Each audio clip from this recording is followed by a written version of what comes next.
Hello guys, good morning. Welcome to Unacademy studio plays, जो कि MPPSC और MP से जुड़े हुए एग्जाम्स की तैयारी कराने वाला एक बेहतरीन प्लेटफॉर्म है, जहां पर हमारी एक डेडिकेटेड टीम है जो तैयारी करवा रही है एमपीपीएससी और उससे जुड़े हुए एग्ज़ाम्स की। दोस्तों, मैं यहाँ पर 4 कोर्सेज आपको लेकर के आ रहा हूँ। सुबह 9 बजे आप मेरे साथ और हम मिलकर के इंडियन पॉलिटी पढ़ रहे हैं। 10:30 बजे हम मिलकर के अधिनियम पढ़ रहे हैं। 11:45 पर हम करंट अफेयर्स पढ़ रहे हैं और 1 बजे हम मिलकर के भूगोल पढ़ रहे हैं, ज्योग्राफी पढ़ रहे हैं। अनअकैडमी का एक लर्निंग ऐप है जिसको आप डाउनलोड कर सकते हैं और वहाँ पर अपना गोल एमपीपीएससी सेलेक्ट कर सकते हैं। दोस्तों, अनअकैडमी लर्निंग ऐप बेसिकली एक ऐसा ऐप है जहां पर आपको एक सिंगल प्लेटफॉर्म पर एमपीपीएससी या एमपी से जुड़ी हुई किसी भी एग्ज़ाम की तैयारी मिल जाएगी। चाहे आप प्रीलिम्स की तैयारी करें, मेंस की तैयारी करें, एसआई की तैयारी करें, टीईटी की तैयारी करें, ये सारी तैयारी आपको एक सिंगल प्लेटफॉर्म पर मिल जाएगी। फॉर दैट अगर 1 साल के लिए आप इसे लेते हैं तो आपको पे करना होगा 7,000 रुपीज़। पर दोस्त, यहाँ पर भी आपको 10% का डिस्काउंट मिल जाएगा अगर आप मेरा कोड SG लाइव यूज़ करते हैं, तो यही चीज़ आपको 6300 में मिलेगी। और अगर आप 2 साल का सब्सक्रिप्शन लेना चाहते हैं तो डैट विल कॉस्ट यू 11,200। पर here again if you use my code SG live तो ये आपको 10,080 रुपये का मिलेगा, 10,080 रुपये में मिलेगा। चलिए बात करते हैं हमारे अधिनियम की। तो हम SC/ST अधिनियम पढ़ रहे थे। अधिनियम को स्टार्ट करने से पहले एक बात बता दूं कि कुछ लोगों का कंसर्न है कि सर स्पीड को क्लास का बढ़ाया जाए। पहली बात तो दोस्त, मैं आप जो कह रहे हैं उसको मैं रिस्पेक्ट करता हूं और बिल्कुल समझ सकता हूं कि आपको एक टेंशन होगी कि ये ख़त्म होंगे या नहीं। पर मेक श्योर मुझे बस 10 दिन का टाइम दें, मैं आने वाले 10 दिनों में आपके एक्ट ख़त्म करवा दूंगा, क्योंकि ये एक ऐसा टॉपिक है अगर मैंने जल्दबाजी की तो हो सकता है आपसे ना बने और आप भूल जाओ। इसलिए जस्ट गिव मी 10 डेज, मैं आपके सारे अधिनियम, तीनों अधिनियम बहुत अच्छे से ख़त्म करा दूंगा। बस जस्ट ट्रस्ट मी और मुझे टाइम दीजिए ताकि मैं बेहतर तरीके से करा पाऊँ। ओके, चलो। तो दोस्त, हम पढ़ रहे थे अध्याय 2। हमने चैप्टर 2 पढ़ना स्टार्ट कर दिया था। इस अधिनियम का हम अध्याय 1 पढ़ चुके हैं और अध्याय 1 में हमने धारा 1 और धारा 2 की बात की थी। धारा 1 में आप जानते हैं, सेक्शन 1 में आप जानते हैं कि संक्षिप्त नाम की बात की गई थी, विस्तार की बात की गई थी और प्रारंभ होने की तिथि की बात की गई थी। सेक्शन 1 में शॉर्ट टाइटल की बात की गई थी, दूसरा इसके कमेंसमेंट की बात की गई थी और इसके एक्सटेंट की बात की गई थी। धारा 2 में दोस्त हमने बहुत सारी परिभाषाएं पढ़ी, हमने बहुत सारी डेफिनेशंस पढ़ी। और अब बारी है अध्याय 2। और अध्याय 2 में आपको कहां से कहां तक पढ़ना है? धारा 3 से धारा 9 तक की कहानी पढ़ना है।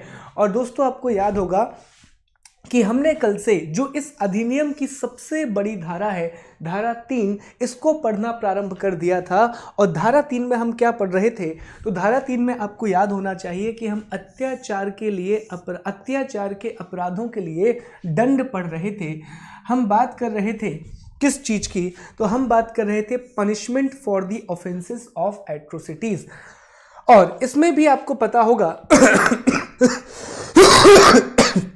सॉरी, इसमें भी दोस्त आपको याद होगा कि हमने क्या किया था। तो हमने देखा था कि धारा 3 में 2 पार्ट हैं। बेसिकली क्या है? एक है 3(1) और एक है 3(2). 3(1) में 29 अपराध दिए गए हैं जिनके लिए सजा कम से कम कितनी है? 6 माह की और अधिकतम कितनी है? 5 वर्ष की। ये पॉइंट याद रखना। कम से कम कितनी सजा है? 6 माह की। अधिकतम कितनी है? 5 वर्ष की और प्लस जुर्माना है। और सेक्शन 3(2) में यहाँ पर हमें अलग अलग 7 अपराधों के बारे में पढ़ना है और उन 7 के 7 अपराधों के लिए सजा का प्रावधान भी कैसा है? भिन्न भिन्न है। डिफरेंट पनिशमेंट है उन 7 अपराधों के लिए। तो ये पॉइंट हमें याद रखना है। 29 में से कल हमने 3(1) को पढ़ना स्टार्ट किया था और 3(1) में खाद्य खिलाना या पिलाना अपराध माना जाएगा। 3(1)B में परिसर में कचरा फेंकना अपराध माना जाएगा। 1C में आस पड़ोस में कचरा फेंकोगे वो भी अपराध रहेगा। 1D में जूतों की माला पहनाना, नग्न या अर्ध अवस्था में घुमाना अपराध होगा। 1E में बलपूर्वक कपड़े उतरवाना, मुंडन या मूछ हटवाना या चेहरा पोतना भी क्या होगा? अपराध होगा। इसके बाद दोस्तों आपको याद होगा कि हमने बात की थी 3(1)(f) की, जिसमें सदोष रूप से भूमि पर कब्जा करना, wrongfully occupies और cultivate any land।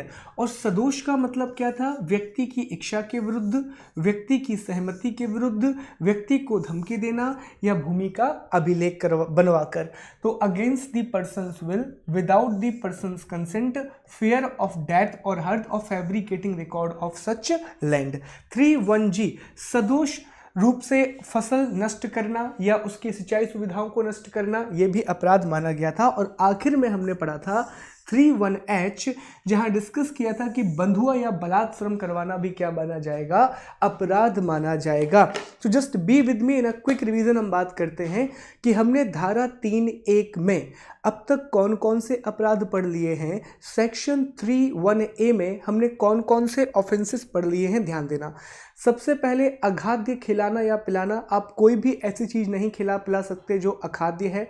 दूसरा हमने यहाँ पर देखा अखाद्य खिलाने और पिलाने के अलावा कि आप परिसर में कचरा नहीं फेंक सकते, आप उसके आस पड़ोस में कचरा नहीं फेंक सकते, आप क्या नहीं कर सकते? तो चौथा है आप उसकी भूमि पर कब्जा नहीं कर सकते, आप फसल को नष्ट नहीं कर सकते, और आप क्या नहीं कर सकते? आप बंधुआ मजदूरी नहीं करवा सकते। ये सारे अलग अलग प्रावधान हमने अब तक देख लिए हैं।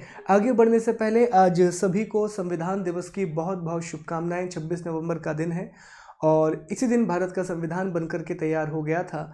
तो आप सभी को संविधान दिवस की बहुत शुभकामनाएं। हमारे कानून का, हमारे संविधान का सम्मान करें और उसका पालन करें, ये एक रिक्वेस्ट है आपसे। आगे चलते हैं और अब बात करते हैं 3(1)(i) की। 3(1)(i) तो 3(1)(i) में दिया गया है मानव व पशु शवों की अंत्योष्ठि हेतु विवश करना। टू डिस्पोज और कैरी ह्यूमन और एनिमल कार्केसेस और टू डिग ग्रेव्स। सिंपल सी बात है।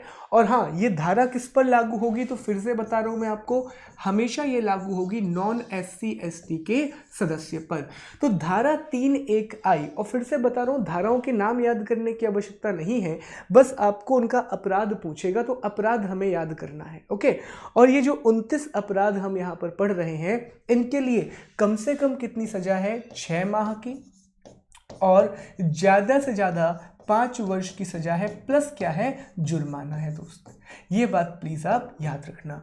तो 3(1)(i) में ये कहा गया है कि अगर कोई नॉन SC/ST का व्यक्ति, एक ऐसा व्यक्ति जो अनुसूचित जाति और जनजाति का नहीं है, वो अनुसूचित जाति और जनजाति के व्यक्ति को, वो SC/ST के मेंबर को अगर जबरदस्ती फोर्स करता है कि वो मानव या पशु शवों की अंत्योष्ठि करे, मतलब उसको जलाने के लिए, उसको हटाने के लिए या फिर उसको दफनाने के लिए जबरदस्ती फोर्स करे, तो वो अपराध माना जाएगा। इसके बाद हम देखें 3(1)(j). 1J में कहा गया है हाथ से सफाई करने हेतु विवश करना, to do manual scavenging.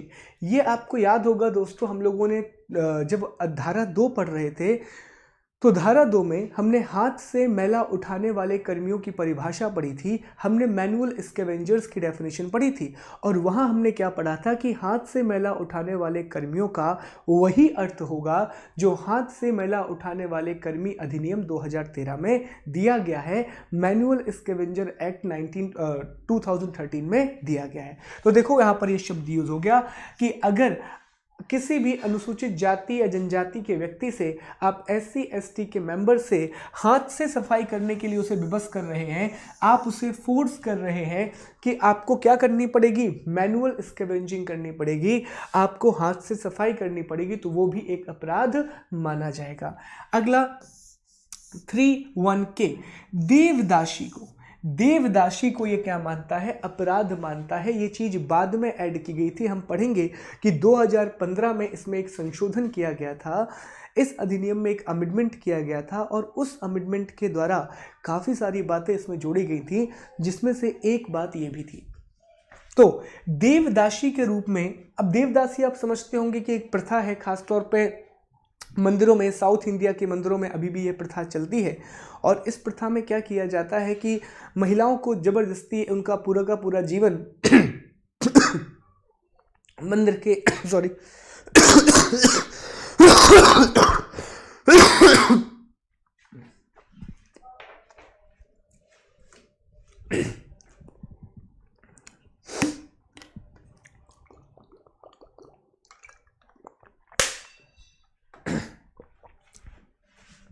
Extremely sorry यार, सो सॉरी।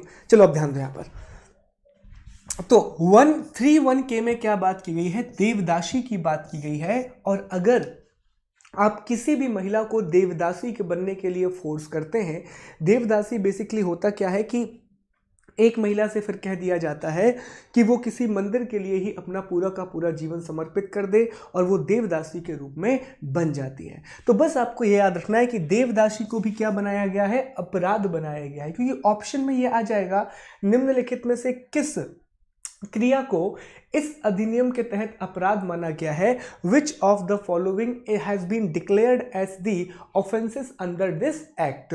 तो उसमें देवदासी को भी क्या माना गया है, अपराध, और सजा कितनी है, 6 माह 5 वर्ष प्लस जुर्माना। इसके बाद 3(1)(I) में है मजबूर करना। क्या करना, मजबूर करना, फोर्सेस और इंटीमेट। अब आप किसी को मजबूर करते हैं क्या करने के लिए, तो मतदान, नामांकन पत्र और समर्थन ना करना। देखो ध्यान से पढ़ना इस धारा को, बहुत इंपॉर्टेंट है। धारा 3(1)(I) में कहा गया है कि आप किसी अनुसूचित जाति और जनजाति के व्यक्ति को मतदान करने या ना करने के लिए फोर्स नहीं कर सकते। मतलब आप किसी व्यक्ति से ये नहीं कहोगे कि भैया जाओ तुम इसको वोट करो, या फिर तुम इसको वोट मत करो, तुम्हें इसी को वोट करना है, या फिर तुम्हें वोट नहीं करना है।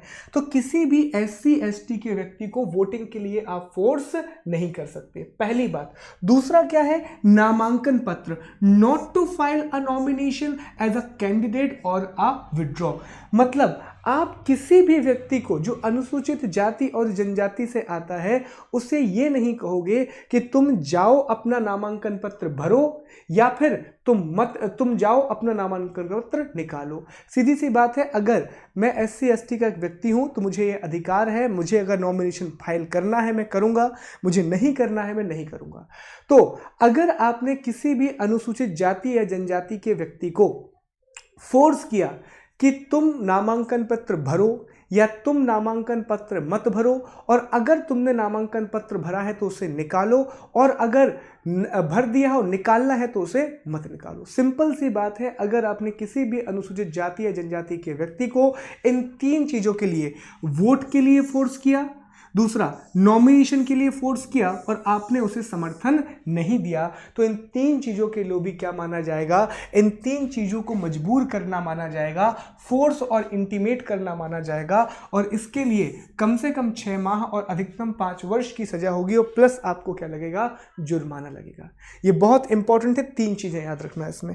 फिर 3(1)M में कहा गया है पंचायत या नगर पालिका के सदस्य या अध्यक्ष को मजबूर करना। अब मान लीजिए कि एक अनुसूचित जाति और जनजाति का सदस्य है, वो पंचायत के अध्यक्ष या पंचायत के सदस्य के रूप में नॉमिनेट हो गया है, या फिर नगर पालिका के अध्यक्ष या नगर पालिका के सदस्य के रूप में नॉमिनेट हो गया है।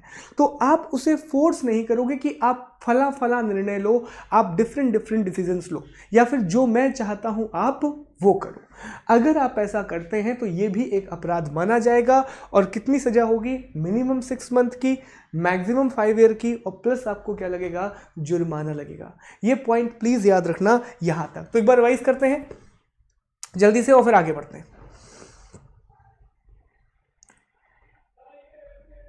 ओके, हमने क्या पढ़ा, हमने पढ़ा कि मानव पशु शवों की अंत्योष्टि हेतु विवश करना। मतलब अगर आप किसी भी व्यक्ति को कहते हैं कि आप इस डेड बॉडी को उठा के यहाँ वहाँ कीजिए, या फिर इसको जबरदस्ती इसका अंतिम संस्कार कीजिए, तो वो भी क्या माना जाएगा, अपराध माना जाएगा। जबरदस्ती आपने हाथ से सफाई करवाई है तो वो भी अपराध माना जाएगा। देवदासी भी अपराध माना जाएगा। मजबूर करना, मतदान, नामांकन पत्र, समर्थन ना करने के लिए, ये भी अपराध माना जाएगा। और पंचायत या नगर पालिका के सदस्य या अध्यक्ष को मजबूर करना भी अपराध माना जाएगा। और इन सारे अपराधों के लिए सजा कितनी है, तो वही सजा है दोस्त, आपको 6 माह कम से कम, मैक्सिमम 5 साल प्लस जुर्माना। ये बताओ कोई डाउट है क्या यहाँ तक? Thank you. ओके, अब आई विल ट्राई, मैं कंप्यूटर क्लास लगाने का भी ट्राई करूंगा। I will try. Thank you. हाँ, मैंने रिवाइज करा दिया है। पेड कोर्सेज कीर्ति जी आपके ऊपर डिपेंड करता है, अगर आप लेंगे तो भी बेहतर है, ना लेंगे तब भी आपका निर्णय है, तो मैं इसमें कुछ नहीं कहूँगा। ठीक है, okay, thank you thank you thank you so much. हाँ, ज्योग्राफी के भी एमसीक्यू हम लगाएंगे आज ज्योग्राफी में एमसीक्यू होना है। दोनों क्लासेस है मेरी, थैंक यू सो मच।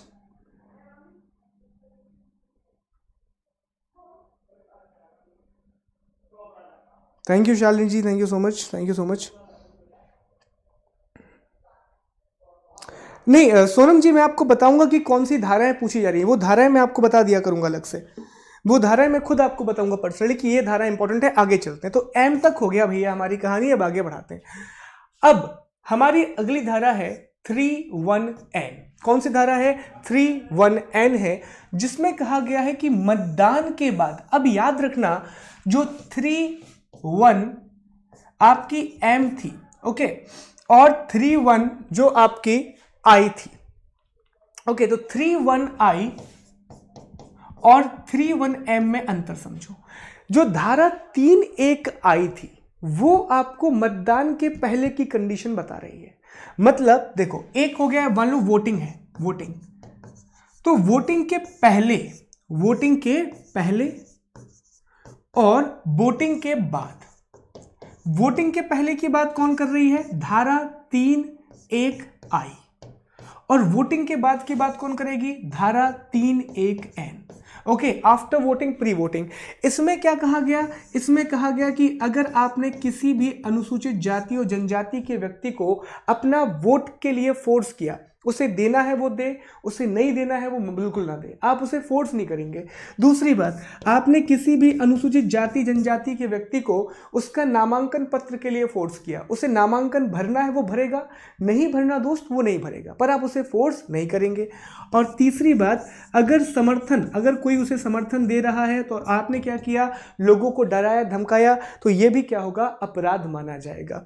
अब 31N में क्या कहा गया है? 31N में कहा गया है कि मतदान के बाद आफ्टर द पोल आपने क्या किया? उस पर हमला कर दिया। कैसे? आपने उसे धमकी दी थी कि भैया तुम अपना नामांकन पत्र निकाल लेना, नहीं तो हम तुम्हें मारेंगे। उसने अपना नामांकन पत्र नहीं निकाला, चुनाव हो गया, चुनाव के बाद आपने क्या कर दिया? हमला कर दिया। यह भी क्या माना जाएगा? अपराध माना जाएगा। दूसरा, आपने उसका सामाजिक बहिष्कार कर दिया। जल्दी से कमेंट सेक्शन में बता दो कि सामाजिक बहिष्कार की परिभाषा किस धारा में दी गई थी। मैंने बताया था कि 2 धाराएं आपको याद करना है दोस्त, जल्दी से बताओ कि सामाजिक बहिष्कार की परिभाषा किस धारा में दी गई थी। और तीसरा, आपने क्या कर दिया? उसका आर्थिक बहिष्कार कर दिया, इकोनॉमिक बॉयकॉट कर दिया। और जल्दी से यह भी बताओ कि इकोनॉमिक बॉयकॉट की धारा कहां दी हुई थी, जल्दी से बताओ। तो ये तीनों चीजें क्या मानी जाएंगी? ये तीनों चीजें अपराध मानी जाएंगी। और सजा आप जानते हैं 6 माह से 5 वर्ष प्लस जुर्माना। ओके, सामाजिक बहिष्कार की धारा बताओ जल्दी से।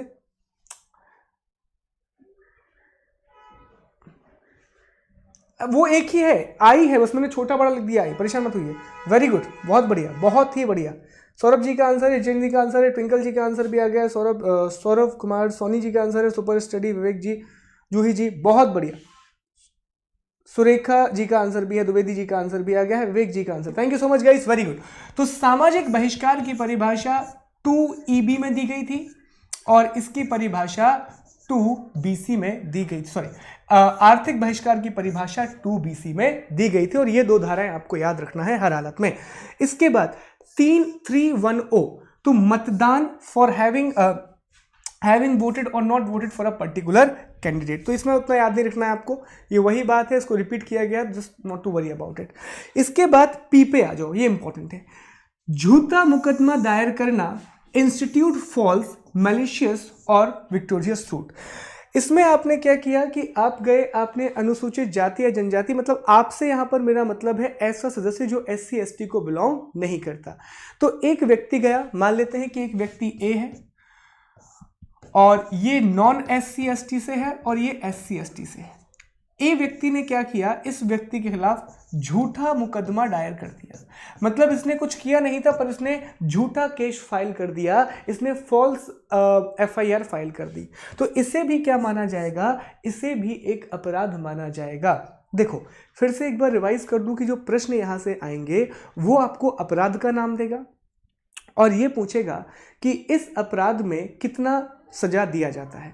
तो जैसे कि यहां से सवाल आ जाएगा कि यदि किसी SC ST के व्यक्ति के खिलाफ एक झूठा मुकदमा दायर किया जाता है तो कम से कम उसे कितनी सजा मिलेगी, मिनिमम उसे कितना पनिशमेंट मिलेगा? तो मिनिमम रहेगा 6 महीने का और अधिक से अधिक कितनी रहेगी? 5 साल की। अधिक से अधिक कितनी होगी? 5 साल की और प्लस जुर्माना। और दूसरे जो यहां से दोस्तों सवाल आ सकते हैं वो ये आ सकते हैं कि निम्नलिखित में से किस अपराध को धारा 3 के तहत शामिल नहीं किया गया है?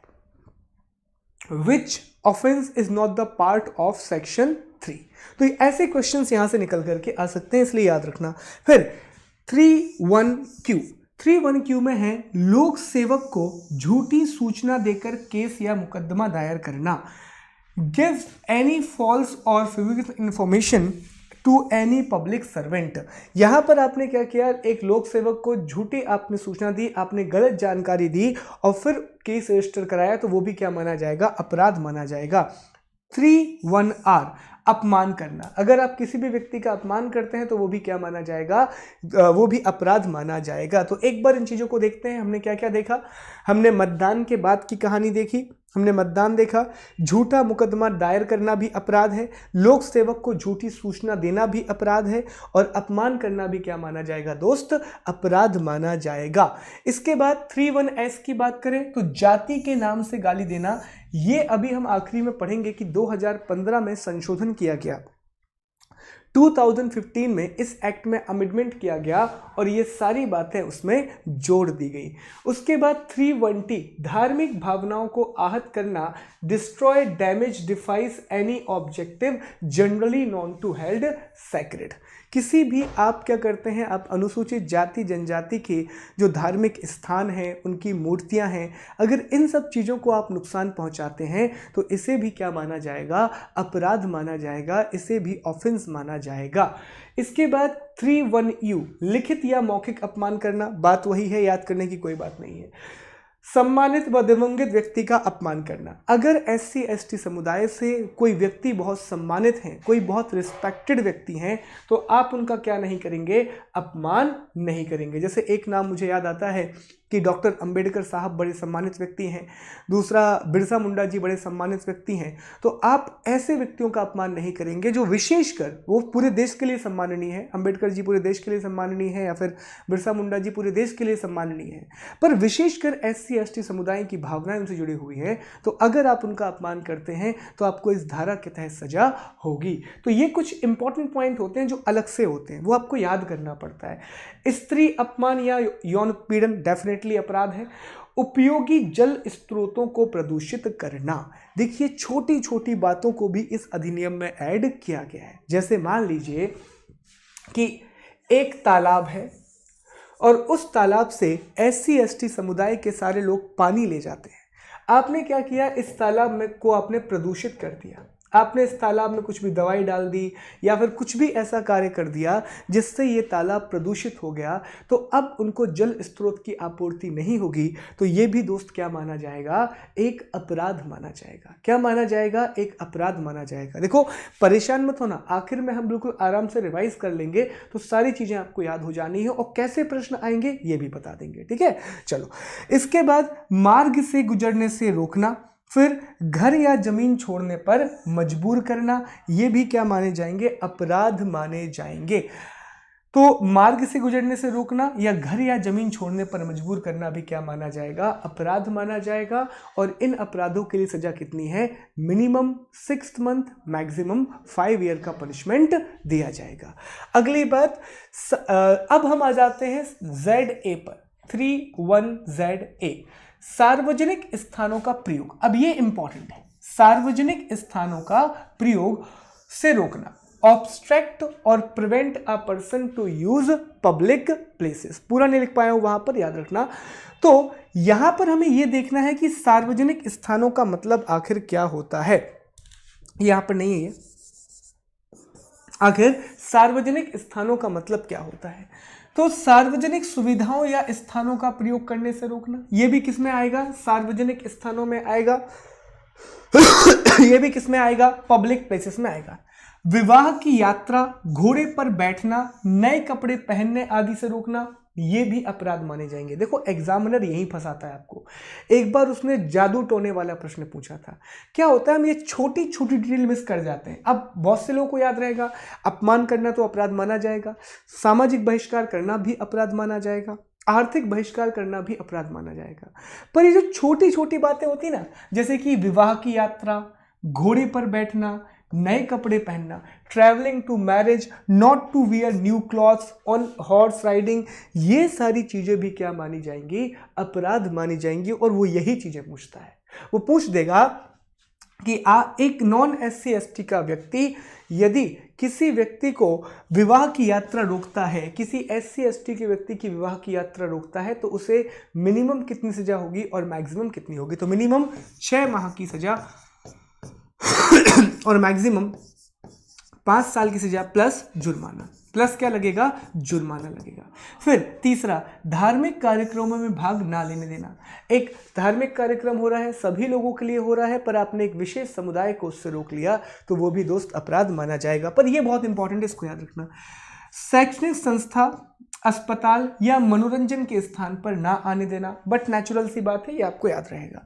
व्यापारिक सुविधाएं व अवसर प्रदान ना करना, तो ये भी आप जानते हैं आर्थिक बहिष्कार की परिभाषा में हम ऑलरेडी कवर कर चुके हैं। इकोनॉमिक बॉयकॉट की डेफिनेशन में हम ऑलरेडी कवर कर चुके हैं। यहां पर ये विवाह की यात्रा, घोड़ा वाला पॉइंट और नए कपड़े पहनने वाला पॉइंट याद रखना, क्योंकि यहां से सवाल अक्सर निकल के आ जाते हैं। अगली बात करते हैं 21ZB की, 31ZB की बात करते हैं। 31ZB, जादू टोना करना, ये आ चुका है, याद रखना। जादू टोना करना या डायन होने का आरोप लगाना, जादू टोना करना या डायन होने का आरोप लगाना, allegation of practising witchcraft और बीइंग अ विच, ये भी क्या माना जाएगा, अपराध माना जाएगा। और ZC जो हमारी ये आखिरी धारा होगी, उसमें क्या माना गया है कि किसी व्यक्ति, कुटुंब, समूह का सामाजिक या आर्थिक बहिष्कार करना नहीं, धमकी देना। क्या देना, धमकी देना। तो इम्पोज और threaten a social or economic boycott of any person or a family or a group, कितनी सजा मिलेगी, कम से कम 6 माह और अधिकतम 5 वर्ष की सजा मिलेगी। इस तरह से धारा 3(1) में हमने धारा 3(1)A से लेकर के धारा 3(1) ZC तक लेकर गए। टोटल कितने अपराध पढ़ लिए दोस्त, टोटल हमने 29 अपराध पढ़ लिए। और दोस्त याद रखना, इन 29 अपराधों के लिए सजा कितनी है, तो कम से कम 6 माह और अधिकतम 5 वर्ष की सजा, प्लस क्या लगेगा, प्लस जुर्माना लगेगा, प्लस फाइन आपको देना पड़ेगा। तो ये चीज़ आपको याद रखनी है। अब मैं आपसे 2 मिनट में इसमें से जो इम्पॉर्टेंट चीज़ें हैं वो हम रिवाइज कर लेते हैं, ताकि ये 29 अपराध आपको याद हो जाएं और बस ये पता पड़ जाए कि प्रश्न कैसा आना है। पहली बात, आप घबराना मत कि सर इतने सारे अपराध हो चुके हैं, हम कैसे याद रखेंगे, क्या होगा। एक्चुअली में हमें सारी चीज़ें याद रखनी भी नहीं है। जो भी महत्वपूर्ण धाराएं हैं वो मैं आपको बताते चल रहा हूं। जैसे एक आर्थिक बहिष्कार की थी, फिर एक सामाजिक बहिष्कार की थी। बस हमें 23 धाराएं तो पूरी याद करनी ही पड़ेंगी। 23 जो हमारे सेक्शन हैं वो तो हमें याद करने ही पड़ेंगे, पर उसके अंदर की जो कहानी है वो आप सुनो। तो अभी हमने क्या पढ़ लिया, तो अभी हमने धारा 3(1) पढ़ लिया और 3(1) हमने पढ़ा और 3(1) में हमने 29 अपराध पढ़े। अब इस 29 अपराधों में बस आपको कुछ अपराध याद रखने हैं। देखो कुछ तो आप नेचुरली बता दोगे। अब प्रश्न 2 प्रकार से आने हैं दोस्त। एक प्रश्न आपसे वो ये पूछेगा कि इस अपराध के लिए कितनी सजा दी जाती है। जैसे जादू टोना अगर आप करते हैं तो इसके लिए न्यूनतम सजा कितनी है और अधिकतम सजा कितनी है, मिनिमम पनिशमेंट कितना है, मैक्सिमम पनिशमेंट कितना है। तो बस हमें कुछ जो अपराध हैं, बाकी तो आपको याद हो जाएंगे, कुछ अपराध हमें याद रख लेने हैं। जैसे मैं आपको इंपॉर्टेंट बताता हूँ, देखिए अब सुन लो बिल्कुल ध्यान से, सारा रिवीजन हो जाना है। 29 में से कुछ अपराध आप याद रखना। नंबर 1 सामाजिक बहिष्कार, नंबर 2 आर्थिक बहिष्कार, सोशल बॉयकॉट, इकोनॉमिक बॉयकॉट, तीसरा कोई भी ऐसी चीज खिलाना या पिलाना जो नहीं खिलाई या पिलाई जानी चाहिए। ठीक है, कोई भी इनएडिबल चीज को आप जब खिलाते पिलाते हैं तो वो गलत माना जाएगा। चौथा देवदासी वाला याद रखना कि अगर आपने किसी को जबरदस्ती देवदासी बनने के लिए फोर्स किया तब भी यही अपराध है। 5वां आप सम्मानित व्यक्तियों वाला पॉइंट याद रखना, प्रोमिनेंट पर्सनालिटीज वाला पॉइंट याद रखना कि अगर आपने सम्मानित व्यक्तियों का अपमान किया तब भी आपको सजा मिलेगी। छठवां, अगर आपने धार्मिक भावनाओं को आहत किया तब भी आपको इसी श्रेणी में रखा जाएगा अगर आपने रिलीजियस चीज़ों को ऑफेंड किया। विवाह की यात्रा वाला पॉइंट, विवाह की यात्रा करने से रोका तब भी अपराध है, नए कपड़े पहनने से रोका तब भी अपराध है, घोड़ी की यात्रा करने से रोका तब भी अपराध है। इसके अलावा जादू टोना या डायन होने का आरोप लगाया तब भी अपराध है। तो ये जो 10-12 अपराध है ना, जो बहुत इंपॉर्टेंट है, वो आप याद रखो। और वो किस कैटेगरी में आएंगे? 3(1) में आएंगे। और जितने भी अपराध इस कैटेगरी में आएंगे उनके लिए सजा याद रख लो। सजा कितनी होनी है? कुछ भी करो, आपको कम से कम 6 माह और अधिकतम 5 वर्ष की सजा होनी है। और प्लस क्या लगना है? आपको जुर्माना लगना है। मिनिमम आपको 6 मंथ का पनिशमेंट मिलेगा, मैक्सिमम आपको 5 ईयर का पनिशमेंट मिलेगा, और प्लस आपको क्या लगेगा? जुर्माना लगेगा, प्लस आपको फाइन लगेगा। तो बस इतनी सी बात याद रखो कि जितने भी 29 अपराध हमने पढ़े हैं उन सब के लिए कम से कम 6 माह और अधिकतम 5 वर्ष की सजा है और प्लस जुर्माना है। अब ये बताओ, यहां तक कोई डाउट है क्या? जल्दी से बताओ, कोई डाउट है क्या यहां तक दोस्तों? एरर आ रहा है द्विवेदी जी, कोई बात नहीं, मैं आपको करवाता हूँ उसमें कैसे भी करके, ठीक है। सौरभ जी, जैसे ही मैं एक्ट खत्म करूंगा उसके बाद मैं इस पर विचार करूंगा आपकी बात पर। Thank you. SC/ST क्षेत्र का अब पूरे भारत में ये अधिनियम लागू है। आप जानते हैं कि जम्मू कश्मीर का जब राज्य को बनाया जा रहा था तो जम्मू कश्मीर में उसमें एक अधिनियम लाया गया था, और उस अधिनियम के द्वारा जो 106, याद रखना इस चीज़ को मैं क्लियर कर दूं कि जब जम्मू कश्मीर का निर्माण किया जा रहा था तो जम्मू कश्मीर से जब राज्य विशेष दर्जा वापस लिया जा रहा था तो जम्मू कश्मीर के साथ ही एक अधिनियम लाया गया था। उस अधिनियम के द्वारा 106 ऐसे कानून जो कि कहां पर लागू नहीं थे, जो कि जम्मू कश्मीर में लागू नहीं थे, उन्हें लागू कर दिया गया है। तो इसका विस्तार अब संपूर्ण भारत में है।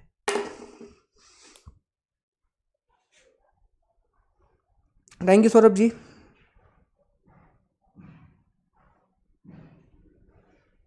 नहीं गुरुजी, ऐसा कोई भी प्रोविजन नहीं दिया गया है, बिकॉज ऐसा बिल्कुल नहीं है। ये बिल्कुल भी कानून के ये कानून में नहीं आएगा। This is not in the law. Thank you. बिल्कुल, हम सून कंप्यूटर क्लास स्टार्ट करेंगे। पहले ये खत्म कर लें हम एक्ट की क्लास, फिर हम कंप्यूटर भी पढ़ा देंगे आपको। ये खत्म हो जाएगी 1 हफ्ते में, 1.5 हफ्ते में। चलो अब आगे चलते हैं और अगली कुछ बातें करते हैं। और आज हमें धारा 3 को पूरा खत्म करना है ताकि आने वाले 2 दिनों में हम ये अधिनियम समाप्त कर सके। आगे चलते हैं दोस्त। अब हमें बात करनी है धारा 3(2) की। अब ध्यान देना यहां पर, अब तक हम क्या पढ़ रहे थे? अब तक हम धारा 3(1) पढ़ रहे थे, और 3(1) में हमने क्या पढ़ा? तो 3(1) में हमने ए से लेकर के 3(1)Z(C) तक की कहानी पढ़ी। ये चीजें हमने अब तक पढ़ी। अब हमें क्या पढ़ना है? अब हमें धारा 3(2) पढ़ना है। इस धारा को ध्यान से देखना। 3(2), जो कोई भी अनुसूचित जाति या जनजाति का सदस्य नहीं है, whosoever not being a member of scheduled caste or a scheduled tribe। तो जैसे जब हमने 3(1) को प्रारंभ किया था तो उसमें भी तो यही बात लिखी थी दोस्त। 3(1) को प्रारंभ करने से पहले पहली बात जो हमने आपको बताई थी वो यही थी कि ये धारा लागू किस पर होगी? तो ये धारा हमेशा नॉन SC/ST पर ही लागू होगी। उस व्यक्ति पर इसके तहत मुकदमा दायर किया जाएगा जो SC/ST का सदस्य नहीं है। और 3(2) में भी पहली बात क्या कही गई है? यही बात की गई है कि यह धारा उस व्यक्ति पर लागू होगी जो SC/ST का व्यक्ति नहीं है। अब याद रखना, पढ़ते हैं। सबसे पहले 3(2)(1), अच्छा फिर से बता दूं, एक समरी दे दूं। 3(1) में हमने 29 अपराधों की चर्चा की और 6 माह से 5 वर्ष की सजा प्लस जुर्माना। अब ये जो 3(2) है, यहां पर हमें 7 अपराधों की चर्चा करनी है और इन 7 अपराधों के लिए जो सजा होगी वो अलग अलग होगी। तो ये आपको 7 के 7 अपराध याद करने पड़ेंगे और यहां से प्रश्न बहुत ज्यादा आते हैं। तो आप बस एक काम करो, अगर ये 29 याद नहीं भी हो रहे तो बस ये 7 याद कर लो। इसके अलावा जितने भी अपराध होंगे उनके लिए मिनिमम पनिशमेंट 6 मंथ का होगा, मैक्सिमम 5 ईयर का होगा। तो इन 7 को बहुत ध्यान से पढ़ना दोस्त। चलो 3, 2, 1। मिथ्या साक्ष्य देना, मिथ्या साक्ष्य देना, गिव और फैब्रिकेट फॉल्स एविडेंस। आप इसका अर्थ समझिए। एक व्यक्ति है जिस पर एक केस चल रहा है। क्यों, कौन सा व्यक्ति है? SC ST समुदाय का एक व्यक्ति है जिस पर एक केस चल रहा है। आप एक इंसान है A, आपने क्या किया, जो B जिस पर केस चल रहा था, तो आपने उसके खिलाफ झूठी गवाही दे दी, या आपने उसके खिलाफ कोई झूठा सबूत दे दिया, और इस कारण से ये जो B व्यक्ति था, बहुत ध्यान से समझना, इस कारण से ये जो व्यक्ति B था उसे मृत्युदंड मिल गया। उसे क्या मिल गया? उसे डेथ पनिशमेंट मिल गया। क्लियर? आपने क्या किया? आपने उस व्यक्ति B जो कि किसका मेंबर है? SC ST का मेंबर है, आपने उसके खिलाफ झूठी गवाही दे दी या झूठा सबूत दे दिया, तो उस व्यक्ति को आपकी झूठी गवाही से क्या मिल गया? मृत्युदंड मिल गया। बाद में किसी ने यह बात साबित कर दी कि भैया आप जो व्यक्ति A है उसने जो गवाही दी थी वो कैसी थी? झूठी थी। वो कैसी थी? फॉल्स थी, फॉल्स। तो उस व्यक्ति मतलब व्यक्ति A को भी क्या दे दिया जाएगा? व्यक्ति A को भी दोस्त याद रखना, मृत्युदंड दे दिया जाएगा। व्यक्ति A को भी डेथ पेनाल्टी दे दी जाएगी या डेथ पनिशमेंट दे दी जाएगी। अब यहां से सवाल आता है, बहुत ध्यान से सुनो, सवाल आ चुका है एक बार। सवाल आपको ये आएगा, अनुसूचित जाति और जनजाति अधिनियम के तहत सबसे बड़ी सजा कौन सी है? Which is the highest punishment under the SC ST act. तो सबसे बड़ी सजा जो इस अधिनियम के तहत दी जाती है वो सजा कौन सी है? मृत्युदंड। और यहां पर आपको धारा भी याद करना पड़ेगा। धारा कौन सी है? 321। धारा कौन सी है? 321 321। बहुत इंपॉर्टेंट क्वेश्चन है, इसको प्लीज याद रखना कि अनुसूचित जाति और जनजाति अधिनियम के तहत मैक्सिमम पनिशमेंट, सबसे बड़ी सजा क्या हो सकती है? तो सबसे बड़ी सजा मृत्युदंड हो सकती है। और ये किस धारा में दी गई है? तो ये धारा 321 में दी गई है। ये प्लीज आपको याद रखना है। और कब दी जाती है?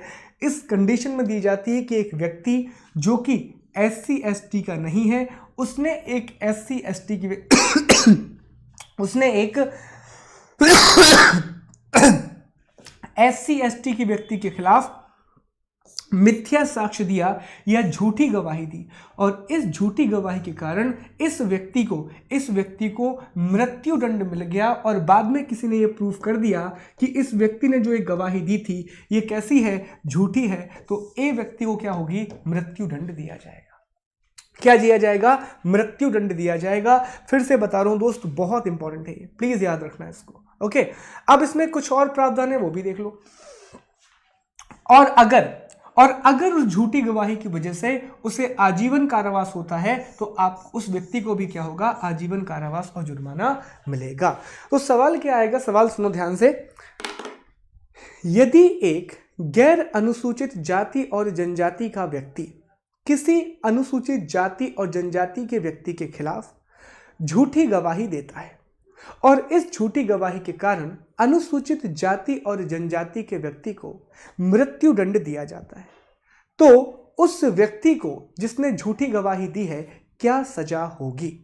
तो आंसर करेंगे, उसे भी मृत्युदंड दिया जाएगा, उसे भी डेथ पनिशमेंट दिया जाएगा।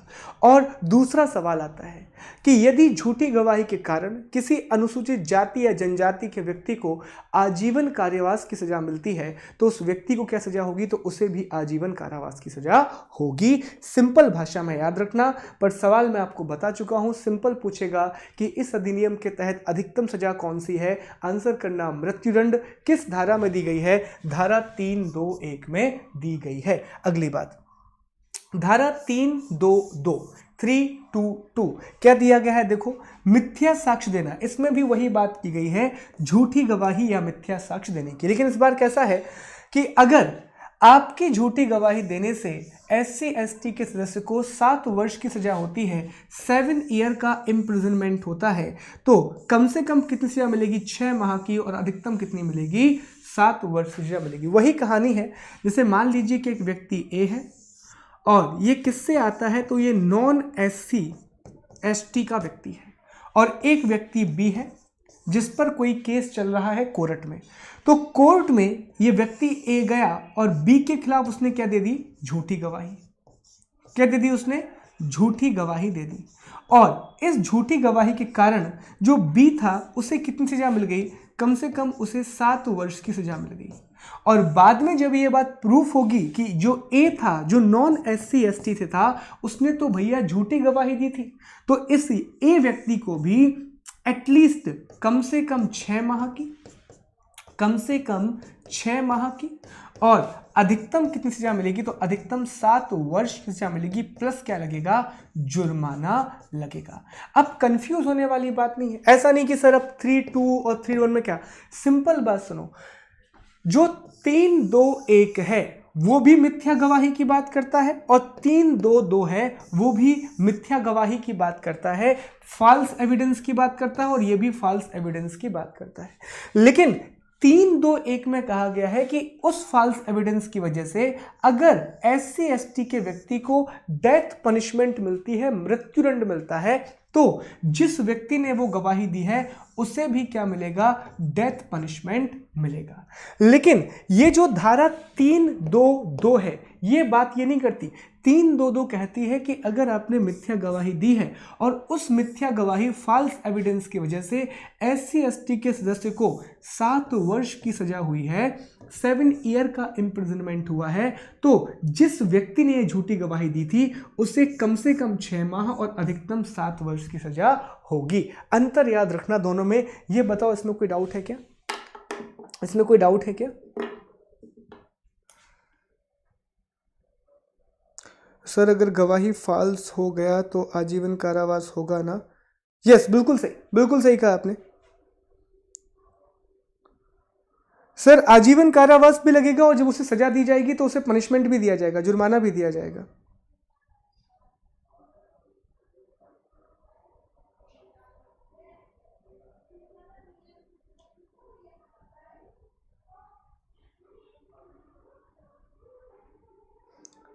हाँ, लेकिन सिंह साहब ये अधिनियम में जो हम बात कर रहे हैं वो पूरी की पूरी SC/ST के लिए कर रहे हैं, तो यहाँ पर ही लागू नहीं होगा।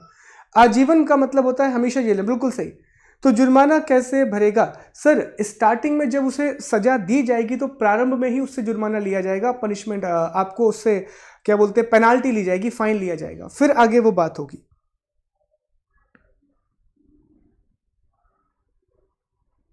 ऐसे केस में व्यक्ति की सजा कैंसिल नहीं हो सकती क्या? ये क्वेश्चन मैं समझा नहीं पूजा जी। ठीक है, देखो यार एक छोटी सी बात बताऊं मैं आप लोगों को। यहाँ पर मेरा ये आपसे रिक्वेस्ट है कि ना तो मैं वकील हूं ना लॉ हूं, पर यहाँ पर बस इतना याद रखें कि इस तरह से आप इस अधिनियम को पढ़ें कि अभी प्रश्न बन जाए। बाकी इन डेप्थ में क्या होगा क्या नहीं होगा, that is the another question that I respect कि आपके अंदर ईगरनेस है और हम बात करेंगे, पर अभी बस सिंपल ना अपन को क्वेश्चन से याद रखने हैं ताकि हमारा एग्जाम निकल जाए, फिर हम बाद में डीप में चर्चा कर लेंगे। चलो अगली बात करते हैं। अब हमें बात करनी है धारा 3(2)(3) की। इसमें कहा गया है अग्नि या विस्फोटक पदार्थ द्वारा संपत्ति को नुकसान पहुंचाना, फायर और any explosive substance intending to cause damage to any property. अब यहां याद रखना, अग्नि या विस्फोटक पदार्थ के द्वारा, अग्नि या विस्फोटक पदार्थ के द्वारा संपत्ति को नुकसान पहुंचाना, संपत्ति को नुकसान पहुंचाना। इस बार आप ये कह रहा है कि अगर आपने क्या किया, फायर का यूज किया या फिर आपने किसी एक्सप्लोजिव का यूज किया और इससे क्या किया आपने, SC और ST के व्यक्ति की संपत्ति को, आपने प्रॉपर्टी को नुकसान पहुंचाया। हालांकि इस प्रॉपर्टी में उसका जो घर वगैरह है वो इंक्लूड नहीं है, जैसे उसकी फसल रखी हुई है आपने फसल को जला दिया, या उसका कोई वेयरहाउस वगैरह है उसको आपने जला दिया, तो कितनी सजा होगी, तो कम से कम 6 माह या अधिकतम 7 वर्ष की आपको सजा होगी। अगर आप अग्नि के द्वारा, फायर के द्वारा या किसी भी विस्फोटक के द्वारा अनुसूचित जाति और जनजाति के सदस्य कि प्रॉपर्टी को नुकसान पहुंचाते हैं तो जो आपको कम से कम 6 माह की सजा होगी और मैक्सिमम कितनी होगी 7 ईयर का पनिशमेंट मिलेगा और प्लस आपको जुर्माना भी लगाया जाएगा। ओके, 324 धारा 324 की बात करते हैं। अग्नि या था यहां पर विस्फोटक पदार्थ द्वारा भवन, पूजा स्थान, ये वर्ड यूज करना, मानव निवास को नुकसान पहुंचाना, फायर और any explosive substance intended to cause destruction of any building which is ordinarily used as a place of worship or as a place of human dwelling or as a place of custody of the property। अब यहां पर ध्यान देना, धारा जो 323 थी उसमें कहा गया था कि आपने क्या किया, संपत्ति को नुकसान पहुंचाया, लेकिन उस संपत्ति में घर वगैरह इंक्लूडेड नहीं था, उसमें कुछ बाहरी वस्तुएं इंक्लूडेड थी, उसमें फसल वगैरह जैसे रखी हुई है, कोई जमीन वगैरह है, कोई जल स्रोत वगैरह है, वो चीजें थी। इंडेक्स दिया गया है अलग से इसके लिए। अब धारा 324 में कहा गया है, 324 में कहा गया है कि आपने क्या किया है, अग्नि या विस्फोटक पदार्थ के द्वारा किसी के स्थान के भवन को या जहां वो रहता है, ठीक है, उसकी कोई बेहद बहुमूल्य संपत्ति जो बहुत ज्यादा उससे बहुमूल्य है, आपने उसका घर या फिर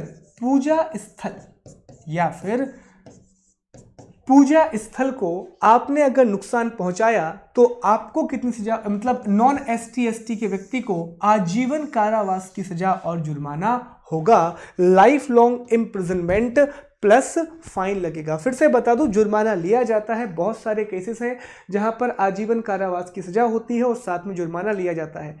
यदि व्यक्ति जुर्माना देने में असमर्थ होता है तो जब आप जो जेल में जाता है तो वहां पर जो उसे एक सैलरी मिलती है उससे भी उसे जुर्माना देना पड़ सकता है, या फिर जनरली आपका जुर्माना ले लिया जाता है जब आपको आजीवन कारावास की सजा दी जाती है। तो प्लीज यहां पर याद रखना कि अग्नि और विस्फोट के द्वारा भवन, पूजा स्थान, मानव निवास को नुकसान पहुंचाना, ये अगर आप ऐसा करते हैं तो आपको आजीवन कारावास और जुर्माने की सजा होगी। अंतर समझना दोस्त, अंतर बड़ा सिंपल सा है। अगर वो सिर्फ संपत्ति की बात करे, सिर्फ प्रॉपर्टी की बात करे और प्रॉपर्टी की परिभाषा अलग से डिफाइन की गई है, तो आपको कम से कम 6 माह और अधिकतम 7 साल की सजा होगी। लेकिन क्या किया गया है कि अग्नि या विस्फोटक पदार्थ के द्वारा आपने क्या किया, किसी भी नॉन एससी एसटी के व्यक्ति ने क्या किया, ये जो आपने शब्द बोल रहा हूं इससे प्लीज आप ऑफेंड मत होइएगा, डोंट टेक इट पर्सनल, वो समझाने के लिए इसमें बोल रहा हूं ताकि वो आसान हो जाए समझाने में, ठीक है।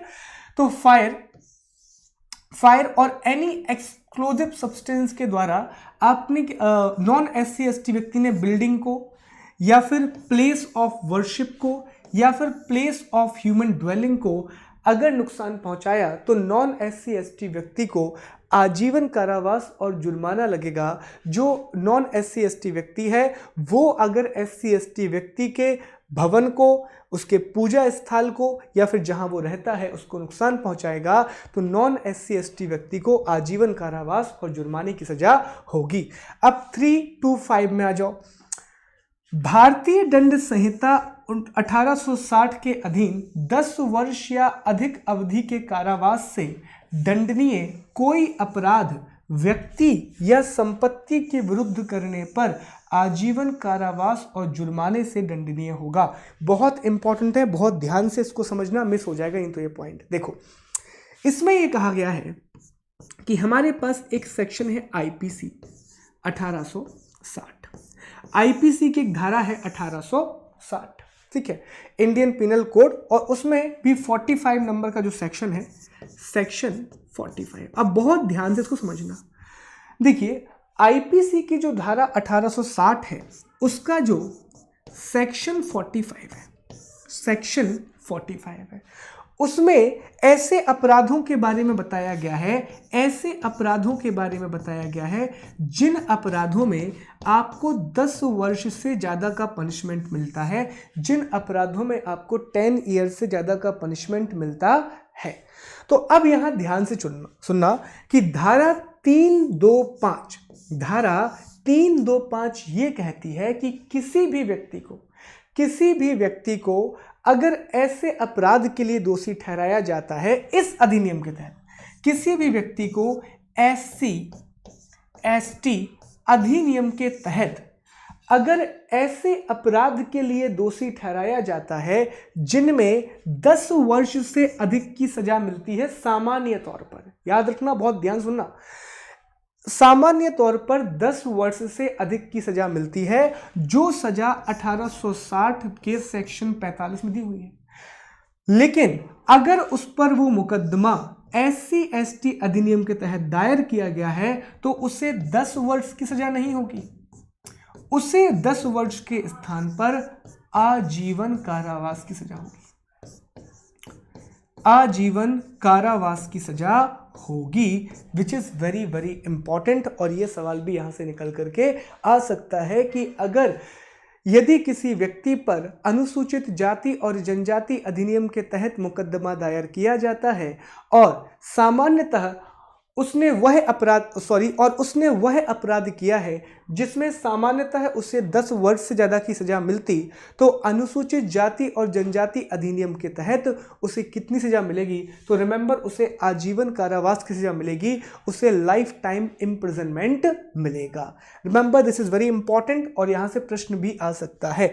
अगली बात करते हैं, धारा 326 की बात करते हैं, सेक्शन 326 की बात करते हैं। इसमें कहा गया है साक्षी को गायब करना, मिथ्या जानकारी देना या अपराध के लिए उपबंध। सिंपल सी बात है, अगर आपने क्या किया, जो गवाही देने के लिए आ रहा था आपने उसे गायब कर दिया, आपने उसके एविडेंस मिटा दिए, तो इसके लिए सजा कितनी मिलेगी? उपबंधित दंड से दंडनीय होगा। मतलब ये डिपेंड करता है कोर्ट उसके लिए कितनी सजा देगा, तो ये उतनी इंपॉर्टेंट नहीं है, आप छोड़ भी सकते हैं। आखिरी मैं ये कहूंगा कि भैया अब तक की ये सबसे महत्वपूर्ण धारा, अब तक की ये मोस्ट इंपॉर्टेंट सबसे महत्वपूर्ण धारा है। धारा भी याद करना है और समझना भी है।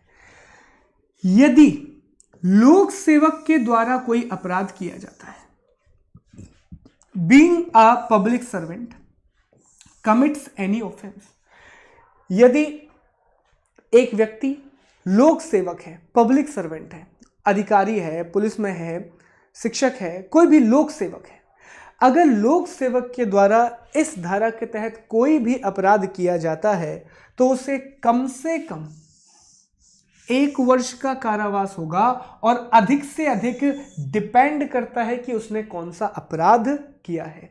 अब यहां पर ये लोक सेवक वर्ड का मतलब किससे निकलेगा? तो आपको याद होगा दोस्त, हमने धारा 2 पढ़ी थी और धारा 2 में हमने पढ़ा था कि लोक सेवक का मतलब है आईपीसी की धारा 1860 के सेक्शन 21 से, ये हम पहले पढ़ चुके हैं। तो लोक सेवक के द्वारा अगर इस अधिनियम के तहत कोई भी अपराध किया जाता है, कोई भी क्राइम किया जाता है, तो कम से कम मिनिमम पनिशमेंट कितनी है दोस्त? कम से कम 1 साल की सजा दी जाएगी हर हालत में। तो ये बात याद रखना। बाकी आप देख लो कि कुछ अपराधों के लिए 6 माह की सजा है मिनिमम। कितनी सजा है? 6 माह की सजा है मिनिमम। लेकिन यदि अपराध किसी पब्लिक सर्वेंट के द्वारा कर दिया गया तो मिनिमम, तो कम से कम कितनी सजा मिलेगी? 1 साल की सजा मिलेगी। और ये सवाल आता है कि यदि लोक सेवक के द्वारा इस अधिनियम के तहत कोई भी अपराध किया जाता है तो मिनिमम पनिशमेंट कितना होगा, कम से कम सजा कितनी होगी? तो रिमेंबर, 1 साल की सजा उसे कम से कम मिलेगी। अब बताओ दोस्त, यहाँ तक कोई डाउट है? कल जब हम क्लास स्टार्ट करेंगे, मैं लेट भी हो गया हूँ क्योंकि 11:45 पर दूसरी क्लास है, तो कल जब हम क्लास स्टार्ट करेंगे तो पहले हम 10 मिनट में इन सारी चीज़ों का एक क्विक रिवीजन लेंगे और उसके बाद हम आगे की क्लास बढ़ाएंगे। ये बताओ, कोई डाउट है क्या दोस्त आप लोगों को? कोई भी डाउट अगर है तो प्लीज़ बताओ।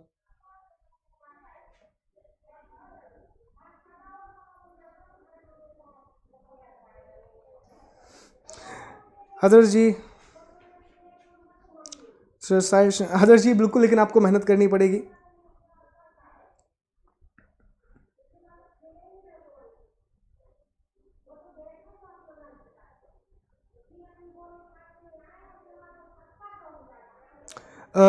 सिंह साहब, थोड़ा मुझे सवाल क्लियर नहीं हो रहा है सर। इंडिया से कास्टिज्म जैसी गंदगी, रिलीजियस बेस्ड गंद भी कभी निकल सकती है क्या, और अगर निकालने का प्रयास किया जाए तो कैसे पॉसिबल हो?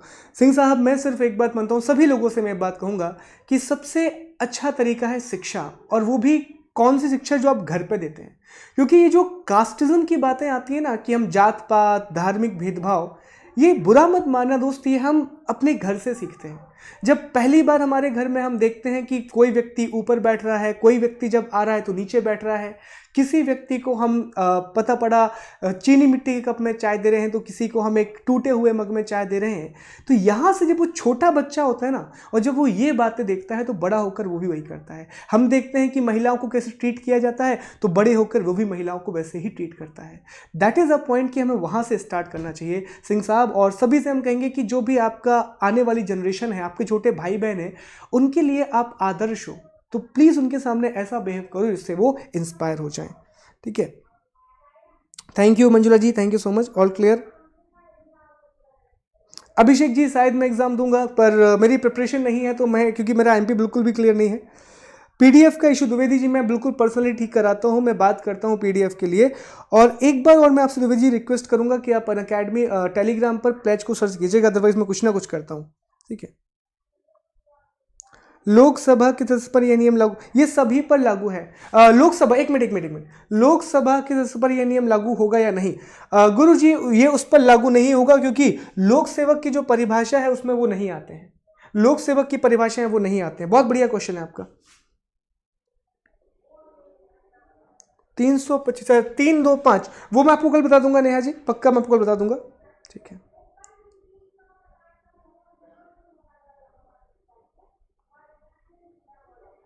यस, मेरा कोर्स अनअकैडमी ऐप पर 1 दिसंबर से आ रहा है, और 1 दिसंबर से मैं वहाँ पर क्रैश कोर्स लेकर के आ रहा हूँ। अगर दोस्तों आप मुझे अनअकैडमी प्लस पर ज्वाइन करना चाहते हैं, तो आप मेरा कोड SG लाइव यूज़ कर सकते हैं, और आपको 10% का डिस्काउंट मिलेगा। और अगर आपको ये वीडियो पसंद आया है तो प्लीज़ इसे लाइक कीजिए। मैं आपके कॉमेंट के कल आंसर जरूर दूंगा। मेरी 15 मिनट के बाद दूसरी क्लास है, तो आज के लिए मैं आपसे बहुत बहुत माफ़ी चाहूँगा। मैं एक्सट्रीमली सॉरी कि मैं आपके सारे कमेंट के आंसर आज नहीं कर पा रहा हूँ। कल मैं आपके कमेंट जरूर लूँगा, और कल पहले हम इसका रिवीजन करेंगे, फिर आगे बढ़ेंगे। दोस्तों, अपना ख्याल रखना, बहुत मेहनत करो, बहुत पढ़ाई करो।